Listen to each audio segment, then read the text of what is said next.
families can become members in a healthcare sharing program for $300 to $500 a month. Now, for a whole family. That's incredible. That is versus incredible. $1,500 a month or $2,000 exactly, a month, because that's usually what it is. Yeah, it's basically about $1,500 is the average of what a family pays for healthcare today. Yeah.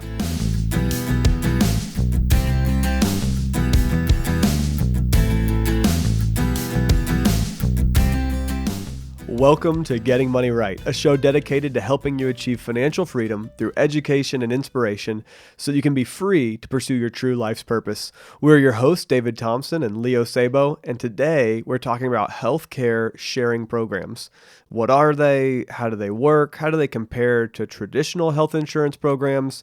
So, Leo, as we dig into this, just what is a healthcare sharing program, or sometimes they're referred to as ministries? Yeah. Well, obviously it's something that has to do with healthcare. And we know that healthcare is very expensive. In fact, it's one of the more costly part of our budget. And especially as you get older, I think it's going to be a bigger and bigger portion of our budget. So it's one of those things that I think we have to find some solutions for. Obviously, our government is trying to find solutions for it. Obamacare, unfortunately, took us, I believe, in the wrong direction because it made it not only more expensive, but mandatory. So that's not a good answer. And what I'm really excited about the show is that we can help our audience to understand a different healthcare option. Yeah. It's not insurance. It's different than insurance. We'll cover that. But it is an option, I think, for many people, especially if you have a younger family and you're in good health. This could be a really good answer and potentially save you hundreds of dollars per month in healthcare costs. Yeah, and I was just talking to a doctor the other day. Well, actually, it was a guy that wants to become a doctor, and he's working in a doctor's office right now, but he's going to school to become a doctor. And he said the 3 years that he's been working in the doctor's office, he's realized that his desire to help people and serve people in medicine is completely undercut by the amount of paperwork and the bureaucracy and the trouble dealing with the insurance companies, and just that it is a huge mess. And so this is not to say that this is the silver bullet that fixes that, but we want to offer you some new options so that if you're looking at buying health insurance or needing some kind of health coverage, you at least have a little bit wider net to cast than just going through your company or looking out on the market and going through the government option. And so we're looking to just provide some more resources. Yeah, I mean, obviously, we're trying to help our audience to save money, right? The lower you can provide a need that you have in your financial life and in your budget, then obviously that's going to help.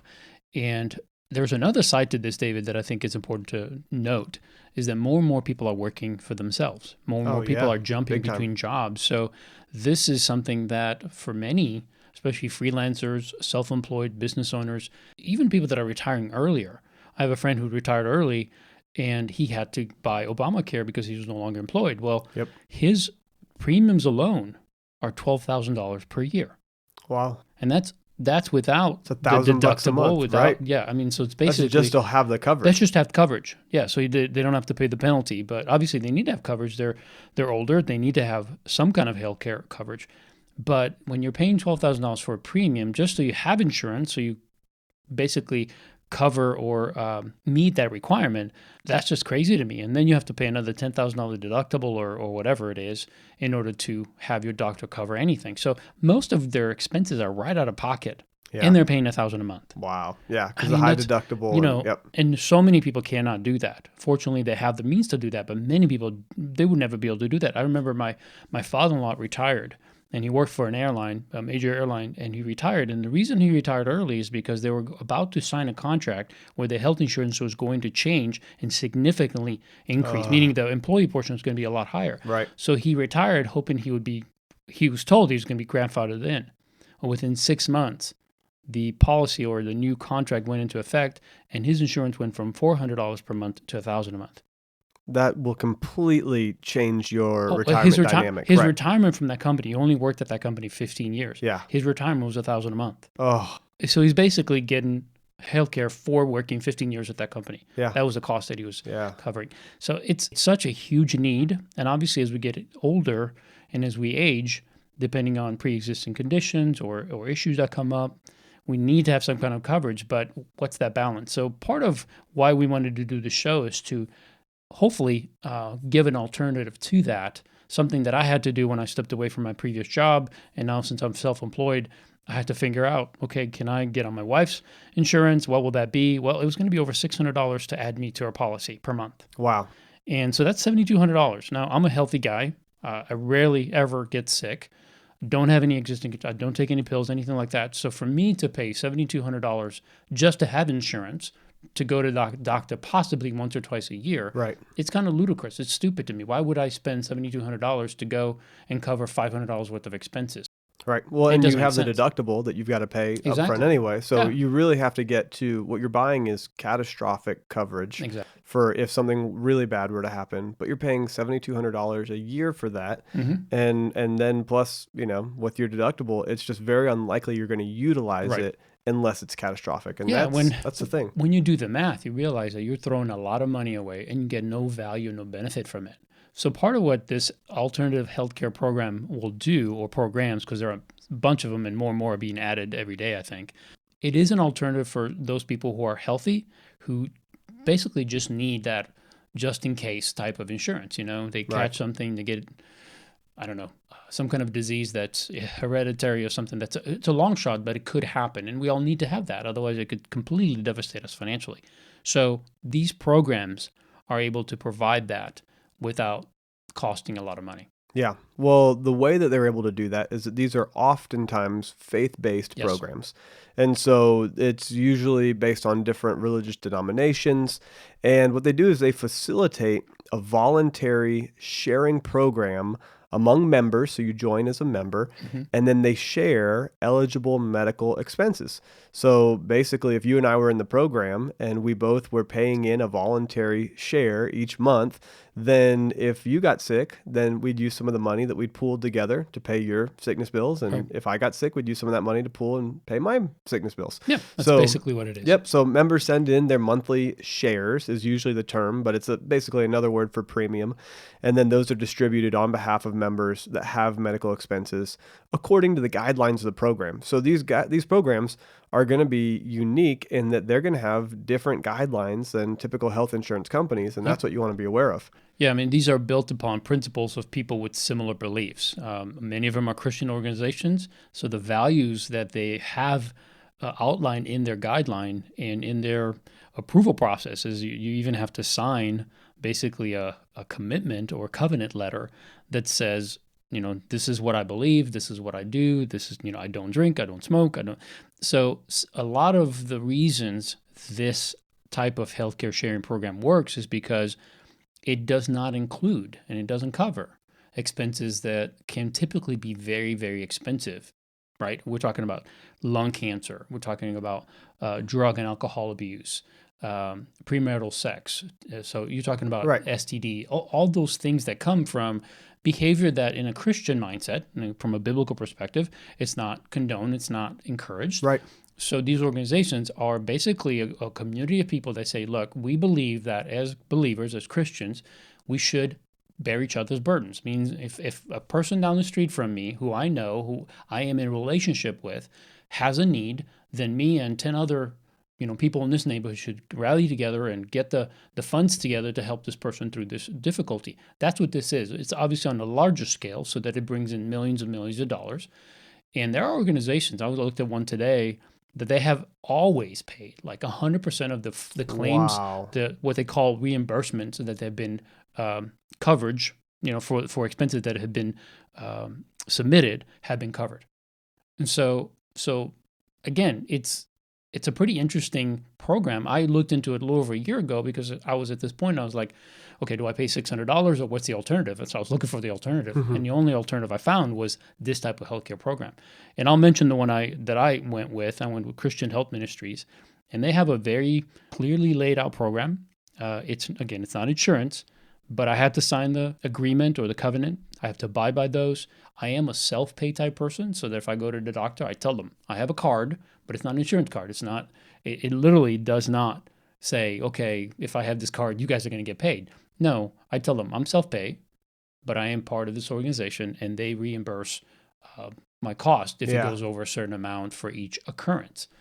And I haven't had to reimburse it, but I have several friends who actually recommend the organization to me, who have had knee replacements and all kinds of fairly Wow. Yeah. significant, surgeries that they have been reimbursed for. Anything over $500 because of the premium and the package that they bought into, or the specific premium that they chose, because there are three different levels.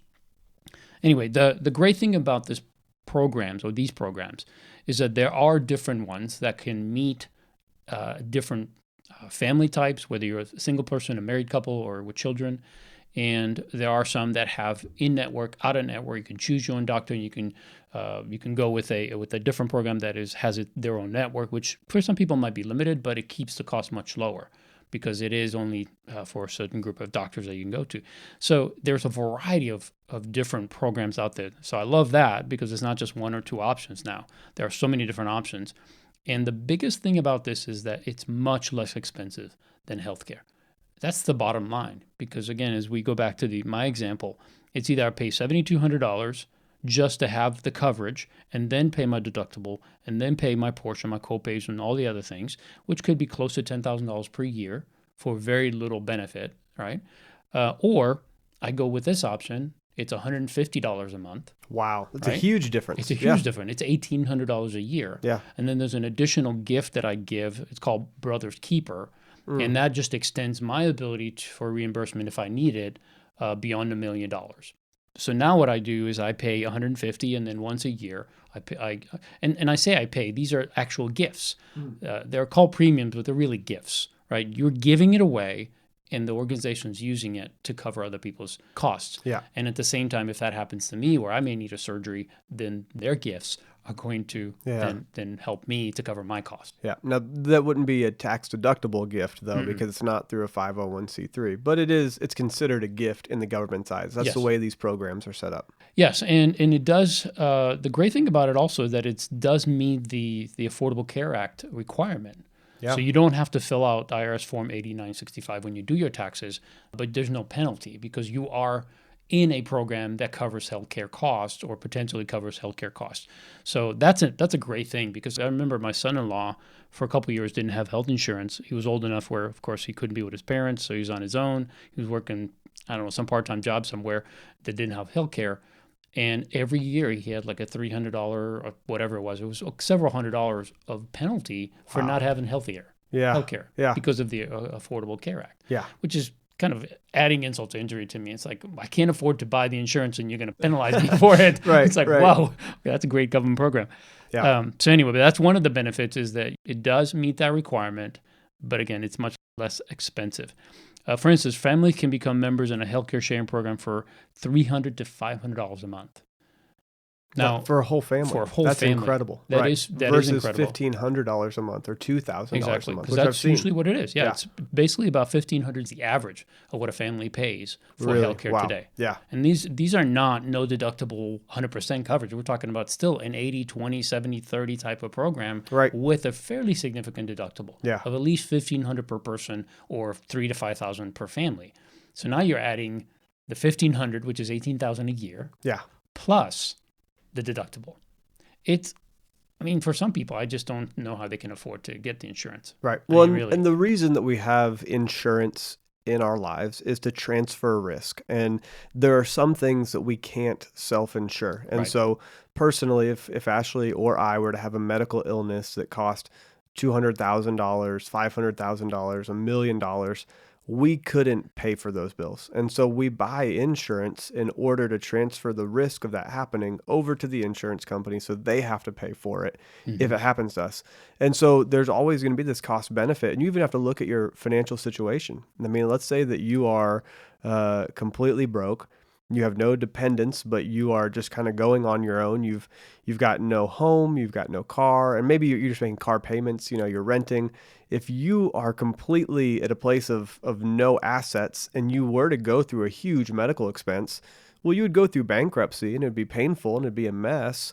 But over time, it wouldn't affect your life, massively, because you could recover from it, right? Because you didn't have very much to lose in the first place. Right. Well, let's say that you had $100,000 in the bank, or that you've begun, setting up some retirement, and that you have the assets and the means to cover the first $200,000 of a medical expense, but not $500,000. Well, now you go from being a $200,000 in your net worth to being upside down Yeah, 300,000. yeah, it's And so crazy. you want to insure, but if you can find a cheaper way to do it and transfer that risk in a healthy way, it's a no-brainer. So it's really cool to have different options to do this. Yeah, there's another side of this that I think it's kind of interesting because a friend of mine shared this with me, and then I experienced the same thing, and I thought it was kind of interesting. So I want to share it, which is when you have healthcare insurance, and let's say you don't feel good, the first thing you're going to say, well, I'm going to just run to the doctor. I'm going to go to Care Now. I'm going to go to one of these quick doctor places, whatever. Yeah. And you're going to spend your $50 deductible or 75 or whatever it is. But then the cost of that is going to be several $100s. They're going Right. to do tests. Right. They're going to run a blood check. So it's $300-$400 that they're going to claim. They're going to submit to the insurance. The insurance may pay a quarter of that or half of that, whatever. But we're talking about an expense both for you and the insurance company because you didn't feel 100%. Now, I'm not saying you should not go to the doctor when you're sick, but I will tell you that when you have insurance with a small copay or with even if it's not a small copay, as long as you have insurance, you're like, I'm just going to go to the doctor. Whereas if you're self-insured, so to speak, and I got to take care of myself because every time I go, they're not going to cover up to the first $500 it's on me. Right.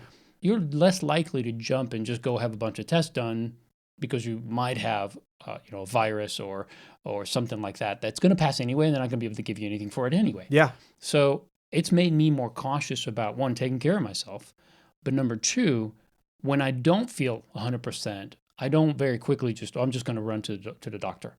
I think about it. Maybe I'll try something over the counter.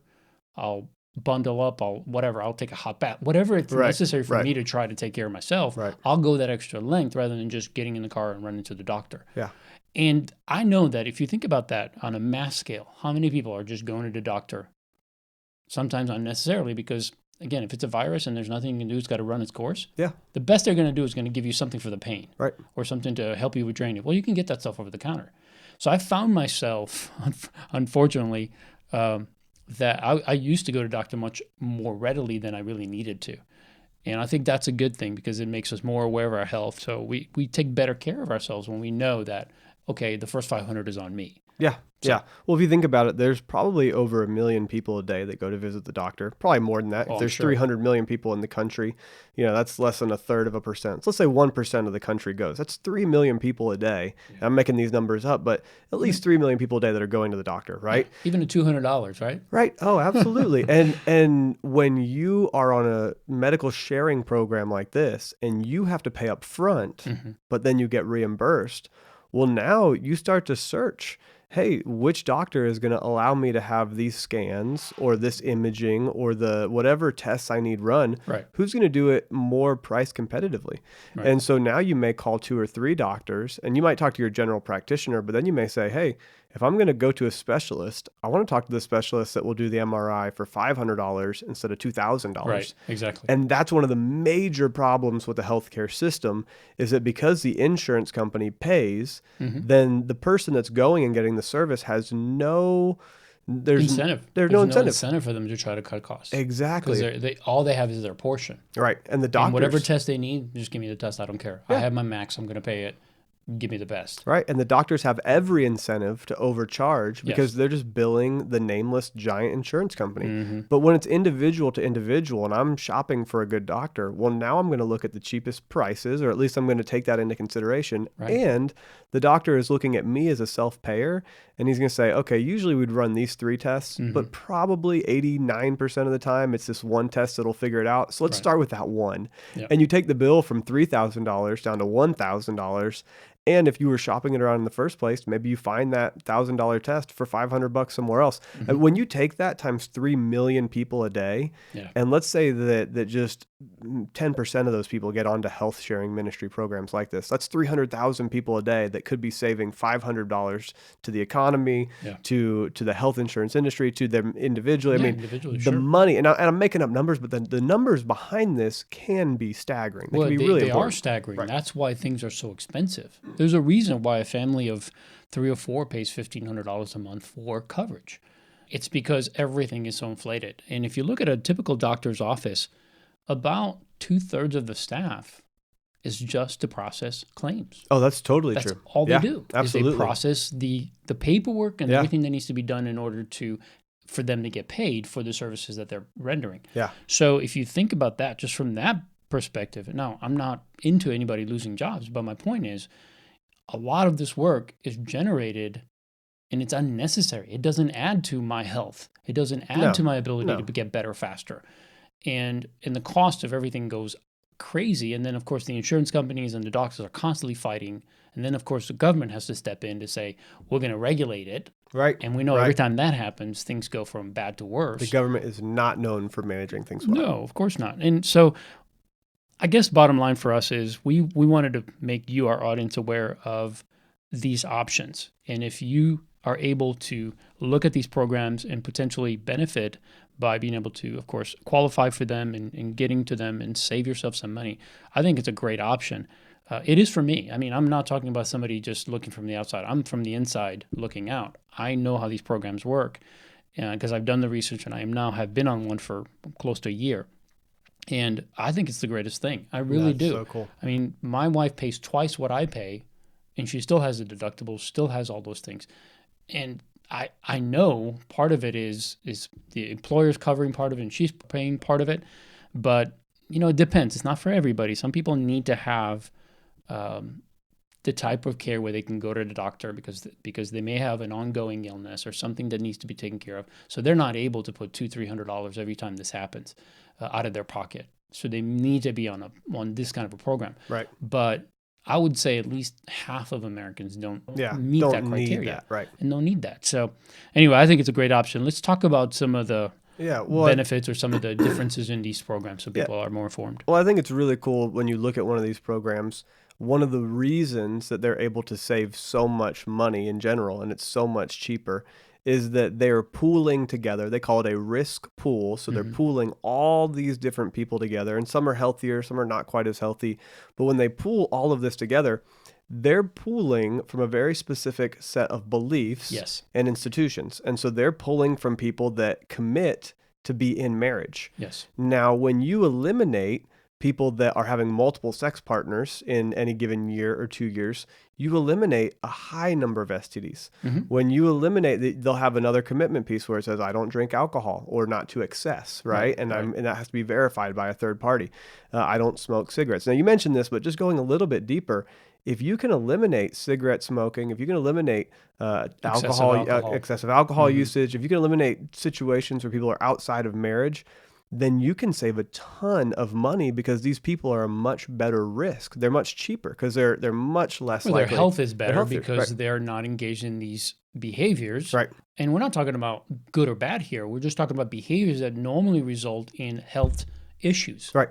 This is not necessarily a moral decision or moral judgment call. No, right. It's more of, we know that if you look at the healthcare industry and the people that are being treated, the result of lung cancer, smoking is the number one reason for that. Right. And there's so many others that are based on whether it's drug and alcohol abuse and all these things, diabetes, all those things that are happening because of behavior that, frankly, it's a choice.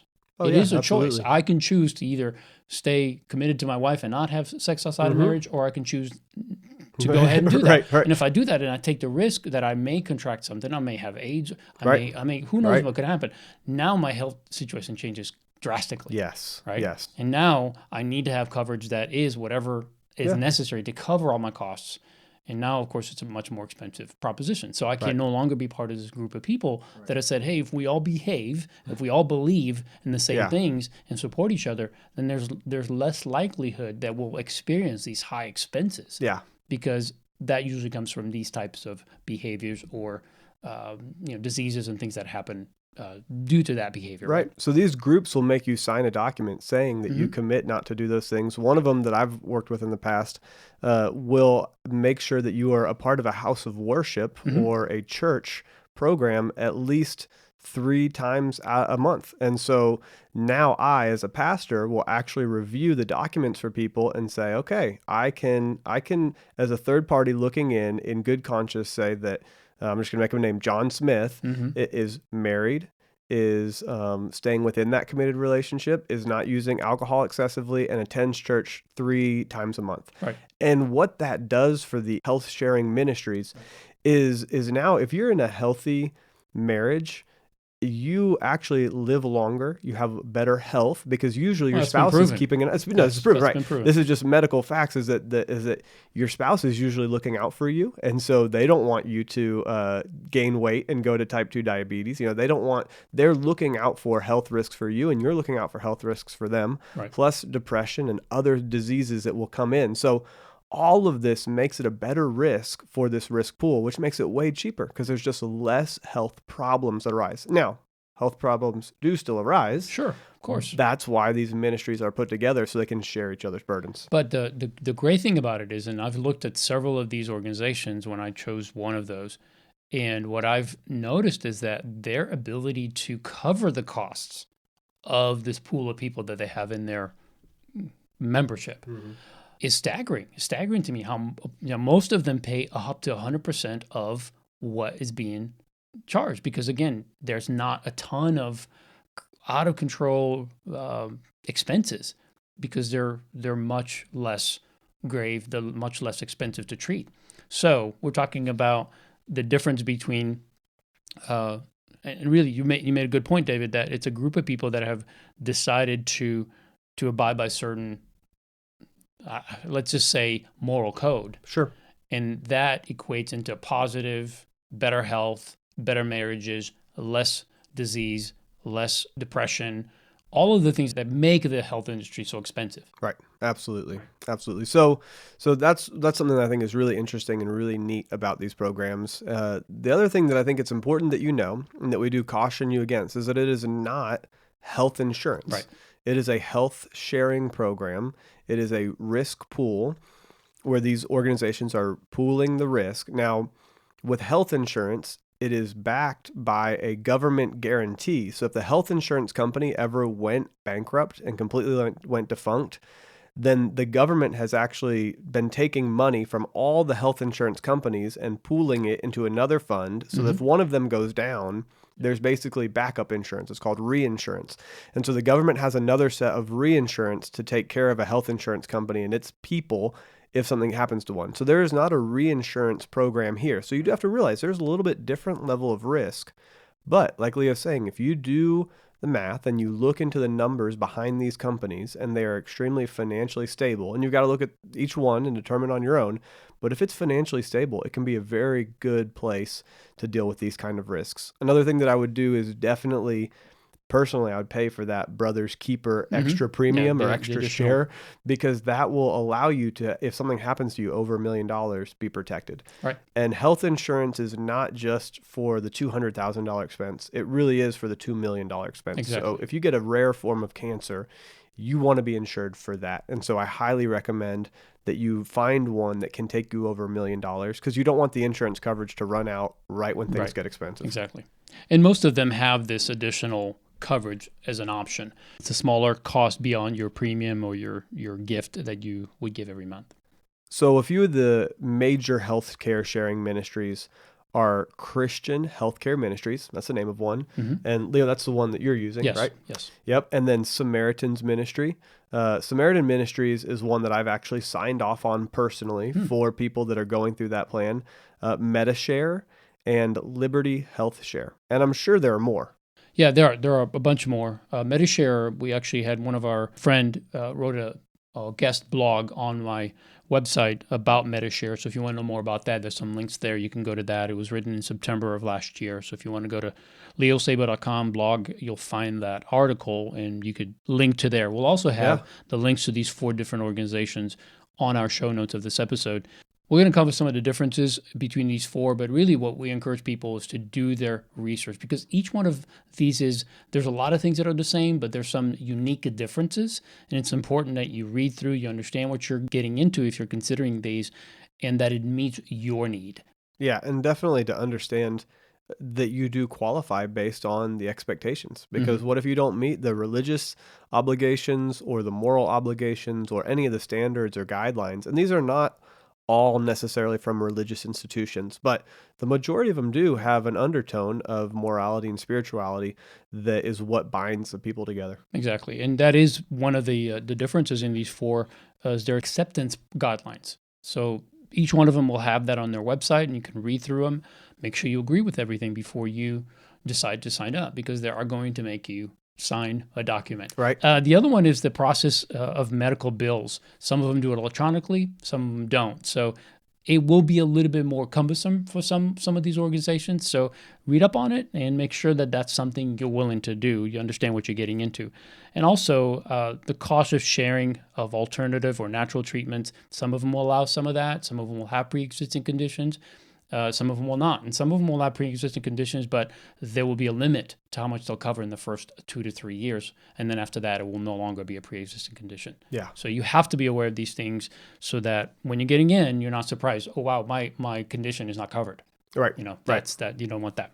Well, I definitely would encourage people to go back to your blog at leosabo.com and pull up the September 2018 blog, because that was really, really good. I read through that one and it was really impactful. And I think it's helpful to see it all written out. People can also find our show notes and grab more info there for this episode on leosabo.com. And I'd ask for you to go check out stewardshippastors.com, which is a new website that I've developed for stewardship leaders around the country. So anybody that wants to help grow a ministry inside of their church, or wants to help teach people on finances and help people in their general understanding of what the Bible says about money and teaching on finances. And so I encourage you to check that out. I've got a book that'll be coming out later this year called Jesus on Money, and that can be found. That can be found at stewardshippastors.com. So that should be a lot of fun.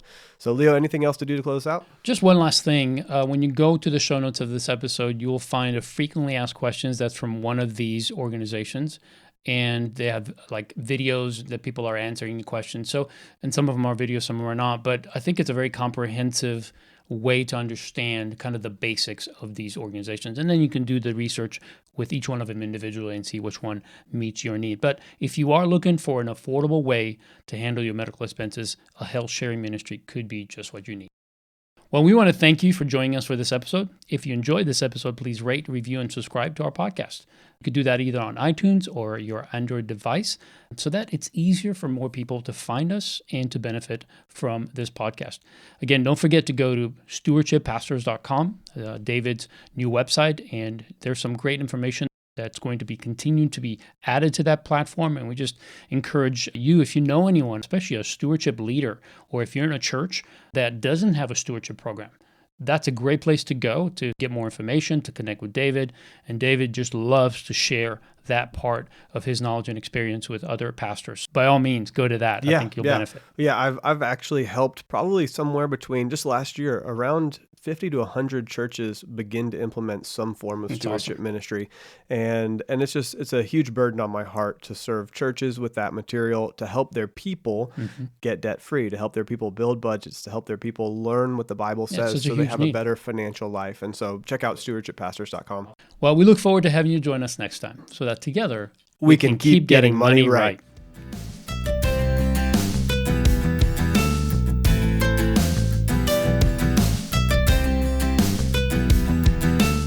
But when it's individual to individual and I'm shopping for a good doctor, well, now I'm going to look at the cheapest prices, or at least I'm going to take that into consideration. Right. And the doctor is looking at me as a self-payer, and he's going to say, okay, usually we'd run these 3 tests, but probably 89% of the time it's this one test that'll figure it out. So let's start with that one.